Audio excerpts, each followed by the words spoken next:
Welcome to the deep dive. We're here to cut through the noise, dig into the sources, and really get to the heart of the ideas that shape our world. That's the plan, giving you the insights you need. And today, we're starting something big, a multi-part exploration of, well, a truly monumental work, Adam Smith's The Wealth of Nations. Foundational is almost an understatement, isn't it? It didn't just describe economics. You could argue it practically invented the field as we know it. Absolutely. It laid down the intellectual DNA for modern business, for global commerce. It's huge. Well, So for this first dive, we're tackling one of Smith's most famous, maybe most misunderstood ideas, the invisible hand. yes, the invisible hand. Everyone's heard of it, but what did Smith really mean? Exactly. Okay, let's unpack this. Our mission today, to explore Smith's really quite revolutionary argument.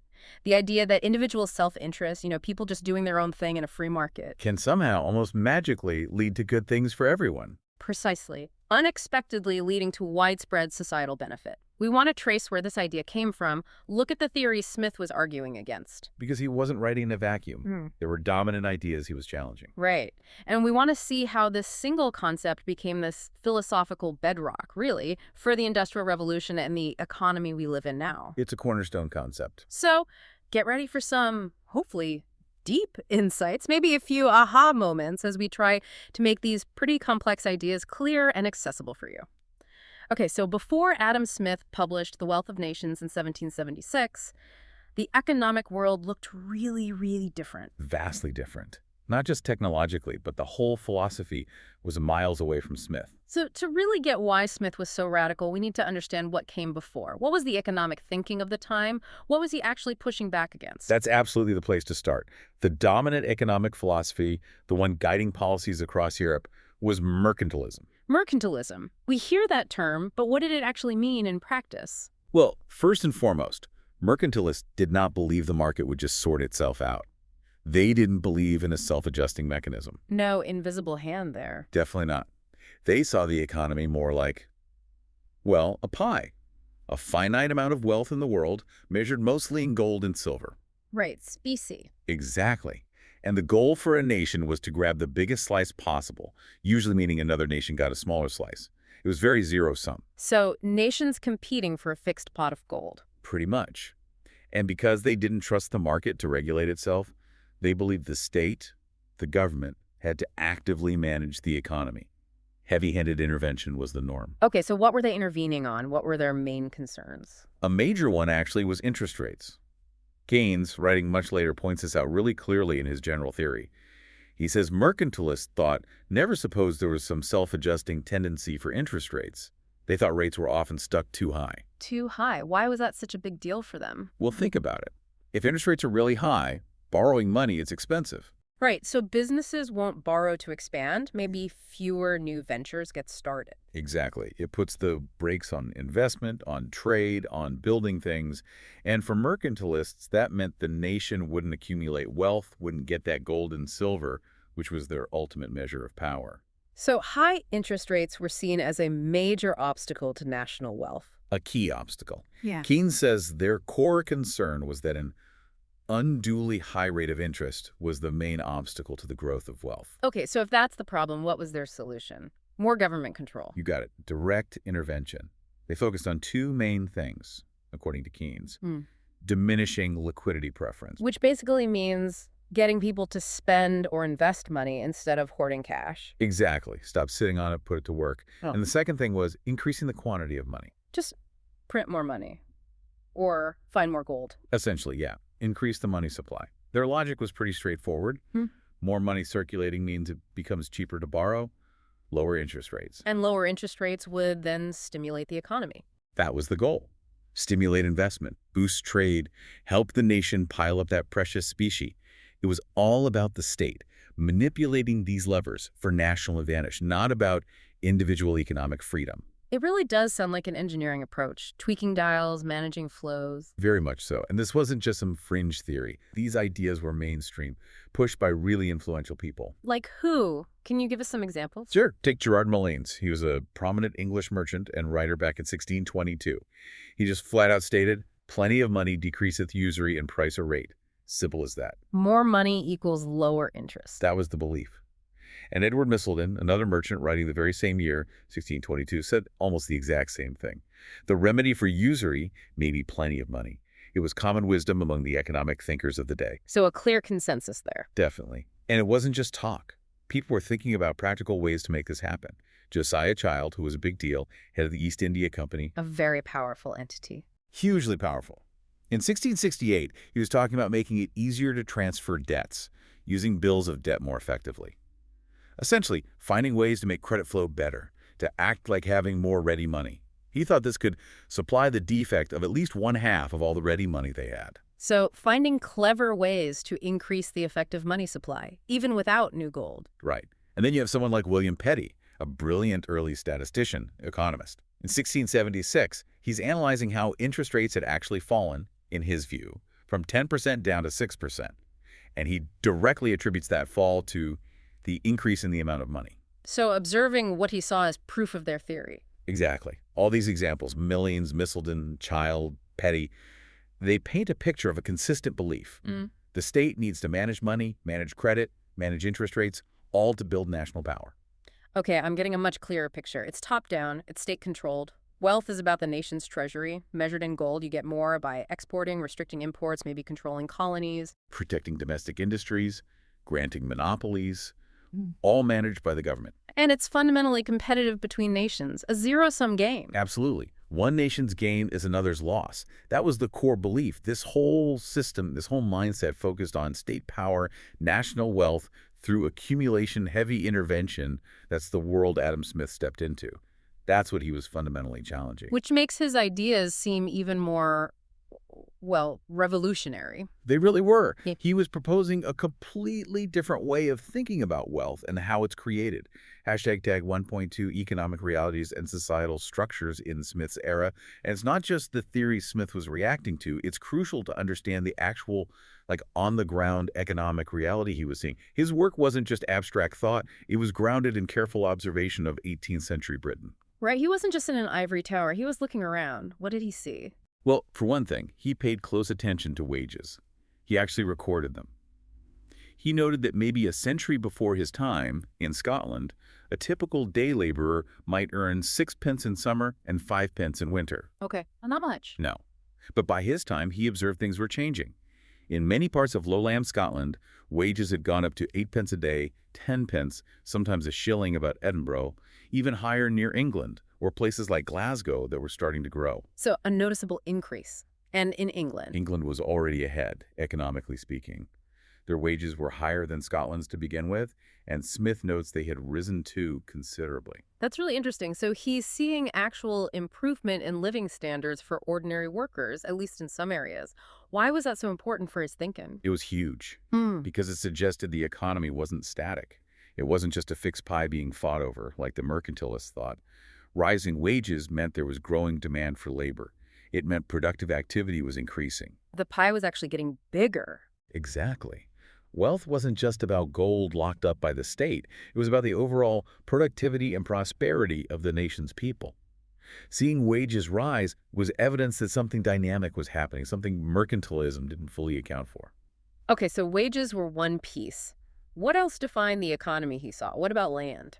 Oh, land was absolutely central, way more central than today. It wasn't just property. It was the main source of wealth, political power, social status. Everything revolved around land. How so? Smith points out that the rent paid for land enters into the price of the greater part of all commodities. Think about that. The cost of using land directly impacted the price of food, raw materials, almost everything people bought. So the landowners held enormous economic power. Immense power. And land was, of course, the foundation production. Smith observed that land generally produces more food than will maintain the labor necessary to bring it to market. It generated a surplus, feeding the population, providing the raw materials. It was the absolute base layer of the economy. Right, agriculture was king. Very much so. Any industrial development was built on that agricultural foundation. So we've got land as the power base and maybe some signs of rising wages for labor. What about the structure of society, like in the towns? Smith gives us insights there, too. He describes towns as being chiefly inhabited by tradesmen and mechanics. But he adds something crucial. He says these people seem in those days to have been of servile, or very nearly a servile condition. Servile, like not free. Close to it initially. He points out that they only gained basic freedoms and privileges later, through charters granted by lords or the king. Things we take for granted, like the right to marry off your own daughter or pass down your property.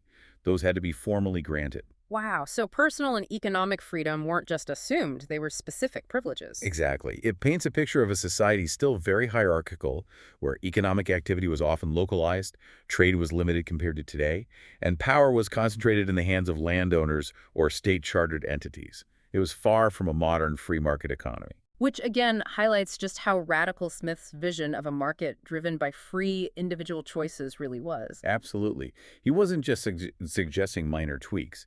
He was proposing a fundamentally different way for society to operate and generate wealth. Okay, so that context is vital.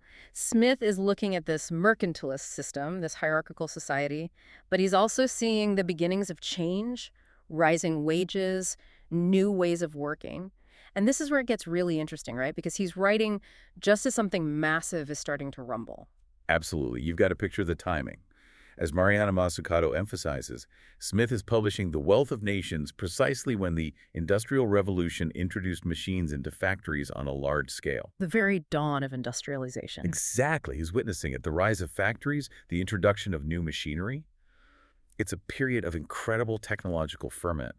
And Smith, being a keen observer, is taking it all in. He's not just noticing the machines, though, is he? It's how they connect with organizing work. That's the genius insight. He connects this new mechanization with something he analyzed brilliantly, the division of labor. He realized that putting these two together, machines and specialization, would radically increase productivity. And productivity for him was the key. The absolute key. The principal engine of economic growth, as Mazzucato puts it. More output per worker. And interestingly, she points out, Smith saw that you didn't even strictly need new machines. Sometimes just a simple reorganization of labor, getting workers to specialize, could dramatically boost output. Right, the famous pin factory example. One person doing everything makes maybe one pin. 10 people specializing make thousands. Precisely. That specialization, honing skills on one tiny part of the process, leads to this exponential jump in efficiency. Smith saw this potential for vastly increased production. So he's seeing this explosion in potential productivity. How does society actually harness that? How does it translate into overall benefit? That's the big question he's tackling, isn't it? That's the core question. Especially since the old mercantilist model of top-down control seemed totally inadequate for managing this new dynamic potential. How do you coordinate all this activity? How do you ensure it leads to collective good? And his answer is the invisible hand. His answer is the invisible hand. Hashtag 2.2, the definition and mechanism of the invisible hand. Okay, so let's get right to it. Yeah. He sees productivity soaring, labor specializing. How does the invisible hand fit in? What is this concept at its heart? At its heart, the invisible hand is Smith's metaphor for how social order and economic prosperity can emerge from the seemingly uncoordinated actions of self-interested individuals. So not from a grand plan, not from government direction. No. Mazzucato puts it nicely when she says Smith argued that this beneficial interaction in the market wasn't down to benevolence or central planning. Rather, it was due to the invisible hand of the market. Okay, break that down. How does it actually work? Smith's core idea is that when an individual pursues their own economic gain, they are often, unintentionally, promoting the good of society more effectively than if they actually tried to promote it directly. Unintentionally, that's the key part. It's crucial. Think of Smith's own famous example, though he uses the butcher, the brewer, and the baker. The baker doesn't bake bread because he loves you or wants to feed the community out of the goodness of his heart. He bakes bread to make money, to earn a living. Exactly. He pursues his own self-interest, his self-love, as Smith put it. The farmer grows crops to sell, the shoemaker makes shoes to sell, all primarily for their own gain. But in doing that, they end up providing the things society needs. Bread, food, shoes. Precisely. That's the paradox and the magic. By pursuing their own profit, they are guided, as if by an invisible hand, to meet the needs of others. The market forces them to. How so? Competition. Competition is key. If the baker makes bad bread or charges too much, you go to another baker. So his self-interest compels him to offer a good product at a fair price to attract your business. So individual self-interest, channeled through market competition, leads to better outcomes for consumers. Yes. And it does more than that. This constant striving, this interaction of millions of individuals making their own economic choices based on prices and demand, naturally directs resources, labor, capital, materials to where they're most valued by society, Without anyone needing to issue orders. without any central planner figuring it all out. The market itself, through these individual actions, coordinates this incredibly complex process of production and distribution. It adjusts automatically. That's a mind-blowing idea, especially coming from that mercantilist world of control. It was utterly revolutionary. It suggested that order could emerge spontaneously from freedom, that individual ambition could fuel collective prosperity. It implied that often the best thing the government could do was simply get out of the way and let this invisible hand work. A self-regulating system for the common good, powered by individual drive. That's the essence of it. Elegant, powerful, and the foundation for so much that followed. #Tag3. The practical power and philosophical groundwork. Okay, so we have this concept, the invisible hand, guiding self-interest towards collective benefit. But Smith didn't stop at the metaphor. He dug into the practical ways this actually increases a nation's wealth. Right. How does it translate into more stuff, more prosperity? He boiled it down. He said the total value of a nation's output, its annual produce, can only increase in two main ways. Okay, what are they? One, you increase the number of people doing productive work. More workers, more output. Right. Simple enough. Makes sense. And the second way? Two, you increase the productive powers of the workers you already have. Make each worker more efficient so they produce more in the same amount of time. And that's where the Industrial Revolution and division of labor come roaring in. Exactly. That's what Smith was seeing. And he was very specific about how you increase those productive powers. He said it happens either through some addition and improvement to those machines and instruments which facilitate and abridge labor. Better technology, better tools. Right. Or through a more proper division and distribution of employment. Specialization. The pin factory again. Precisely. Better tools and smarter ways of organizing work. Those are the twin engines of productivity growth, according to Smith. But hang on, that specialization, having lots of workers doing specific tasks, maybe using specific machines, that requires investment, doesn't it? You've hit on a crucial point. Smith absolutely recognized this. He stated very clearly that the division of labor requires much greater capital than where every man is occasionally employed in every different part of the work. Why is that? Well, think about it. If you have specialized workers, you need specialized tools for each one. You need a bigger workshop or factory. You need more raw materials on hand to keep everyone busy. You need a system to coordinate it all. That all takes money up front. It takes capital. Okay, so capital investment is essential to unlock the power of specialization and technology. Essential. And this leads to the next big question Smith addresses. Where does this necessary additional capital come from? Good question. Does it come from the government, like the mercantilists might think? No. This is fundamental to Smith's view. He says this capital is generated primarily by the good conduct of some. He means things like prudence, saving, investing wisely not by private misconduct, or, crucially, by the public extravagance of government. So it's individual savings and responsible investment that builds the capital needed for growth. That's his argument. It's the thrift and enterprise of individuals and private businesses that accumulate the capital stock. This capital then fuels the division of labor and technological progress, which boosts productivity, which creates more wealth, some of which can then be saved and reinvested. It's a virtuous cycle. A virtuous cycle, yes. Powered by individual responsibility and the freedom to invest capital productively. It's a direct contrast to the mercantilist idea of state-directed wealth accumulation. For Smith, the engine of prosperity lies in private initiative and capital formation. #Tag 3.2, laying the intellectual DNA of modern business. It's really stunning when you think about it. This one idea, the invisible hand, coupled with his analysis of productivity and capital, it wasn't just an economic theory.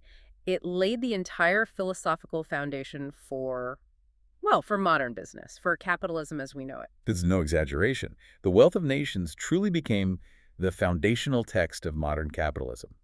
Why? Because it offered the first really persuasive, systematic explanation for how complex economic life could organize itself and generate prosperity without a central controller. It provided a rationale for a decentralized system. Exactly. Before Smith, the idea that letting individuals pursue their own gain could lead to collective benefit was, frankly, counterintuitive, maybe even sounded immoral to some. But Smith provided the logic, the intellectual DNA of business itself, by showing how competition and free exchange could harness that self-interest for the common good. making the pursuit of profit seem, well, socially useful. Right. And this wasn't just academic. This thinking provided the philosophical justification, the underpinning, for the massive economic shifts happening during the Industrial Revolution and for the rise of global commerce later on. It championed free trade, limited government intervention, individual enterprise. These became the guiding principles. It essentially gave intellectual permission for the market economy to flourish. You could say that. It suggested that this complex global economy didn't need a mastermind. It could emerge organically from free individuals making free choices. That core belief has been incredibly powerful. And these debates, stemming from Smith's core ideas, they're still incredibly relevant today, aren't they? The role of government versus the market. Absolutely. Think about Milton Friedman in the 20th century, a huge figure. He very much echoed Smith when he argued that a lot of the inequality we see isn't inherent to the market, but comes from imperfections, often ones created by government action. Like what kind of actions? Friedman pointed specifically to things like special monopoly privileges granted by government, tariffs, and other legal enactments benefiting particular groups. He saw these as distortions, interfering with the market and often causing unfairness and inefficiency. So government intervention, in his view, could actually harm the beneficial working of the market. That was his argument, very much in the spirit of Smith. Less interference, more free operation of the market leads to better, fairer outcomes. And you see similar echoes in Friedrich Hayek, another giant. He worried about monopolies too, but his concern was that if competition doesn't control them, the only alternative is state control. And he saw state control as a slippery slope. A dangerous one. He warned that state control of monopolies inevitably becomes progressively more complete and more detailed. It leads down a road away from freedom. So this tension, how much should the state intervene? When does intervention help? When does it hurt? What's the right balance to allow the invisible hand to work effectively without causing undue harm or inequality? These are debates that started with Smith and continue right to this day. His ideas set the terms of the conversation. Okay, we've established the incredible power and influence of Smith's invisible hand. This elegant idea of self-interest leading to public good, it sounds almost perfect. But we titled this deep dive, The Power and the Paradox. So where does the paradox come in? Where do we see the real world deviating from this smooth, rational model? That's where it gets really interesting and where economics has evolved significantly since Smith. The invisible hand, while a powerful tendency, relies on assumptions that don't always hold true in reality. Human beings aren't always perfectly rational. Markets aren't always perfectly competitive or informed. So the messy reality intrudes. It absolutely does. And one of the biggest challenges to a purely rational view came from John Maynard Keynes with his concept of animal spirits. Animal spirits, what did he mean by that? Keynes looked at how people, especially investors, actually make decisions about the future. He argued that we can't rely purely on strict mathematical expectation because, frankly, the future is uncertain. We just don't have the data to make perfect calculations. So what drives decisions then? Keynes said it's often our innate urge to activity, our optimism, our confidence, or lack thereof. We make rational choices as best we can, calculating where possible, but often our actions are driven by whim or sentiment or chance, basically gut feelings, emotion, psychology. So we're not always the cold, calculating economic man that some models might assume. Emotions play a huge role. A massive role. Keynes believed these animal spirits, this spontaneous urge to action driven by optimism rather than calculation, were crucial for investment in economic activity. If confidence falters, if pessimism takes hold, investment can dry up, even if the objective facts haven't changed that much. So booms and busts might be driven as much by psychology as by fundamentals. Keynes certainly thought so. This introduces a layer of potential instability and irrationality that the simple invisible hand model doesn't fully capture. The market becomes less like a predictable machine and more like something. Well, more human, affected by moods, confidence, even, as Keynes quipped, digestion. Okay, so human psychology is one complicating factor. What else? Another big one is herd mentality. We see this dramatically in financial markets. Burton Malkiel gives a perfect example. The dot-com bubble around 1999-2000. Oh yeah, I remember that. People weren't buying tech stocks based on careful analysis of company profits or prospects. Malkiel says they got infected with an unreasoning herd mentality. They heard stories of friends getting rich quick. Fear of missing out. FOMO. Exactly. People started buying for no other reason than that prices were rising and other people were making money. Rational self-interest went out the window, replaced by chasing the crowd, even when prices became completely detached from reality. Until the bubble burst. Inevitably. It shows how collective behavior isn't always a wise convergence on the right answer. Sometimes it's collective irrationality leading to huge volatility and losses. That's not the smooth, efficient outcome the basic invisible hand model implies. Right, that makes sense. Psychology, herd behavior, any other major deviations? Well, there's the challenge of radical uncertainty, the things we just can't predict. Yeah. Nassim Nicholas Taleb calls these black swans. Black swans, highly improbable events with massive impact. Precisely. They're rare, they hit incredibly hard, and afterward we always convince ourselves we should have seen them coming. Taleb points out how one single loss can eradicate a century of profits. Think about major financial crises, disruptive technologies that appear out of nowhere, global pandemics. Things that just blow up all the averages and predictions. Exactly. These events reveal the limits of any model based on predictable regularity. They show that the market, while perhaps tending towards equilibrium, can be violently thrown off course by shocks that nobody foresaw. The invisible hand might guide things most of the time, but it offers no protection against the truly unexpected. And these complexities, animal spirits, herd behavior, black swans, they lead us right into some really pressing modern debates about how economies based on Smith's principles actually function today. Specifically, this tricky distinction between creating value and merely extracting it. Value creation versus value extraction. What's the difference? Well, Smith's vision was clearly about value creation. The baker creating bread, the factory workers creating pins, the farmer creating food. It's about applying labor and capital productively to make new goods and services that society wants and needs.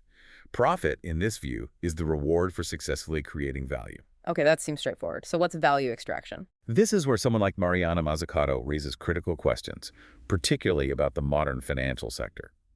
She argues that, in finance especially, value creation has been confused with value extraction, with serious economic and social consequences. Meaning, some financial activities generate huge profits, but don't actually add to the overall economic pie. That's the core of her argument, is generating profit through, say, complex speculation, high-frequency trading, or creating opaque financial products the same kind of value creation as building a factory or inventing a new technology.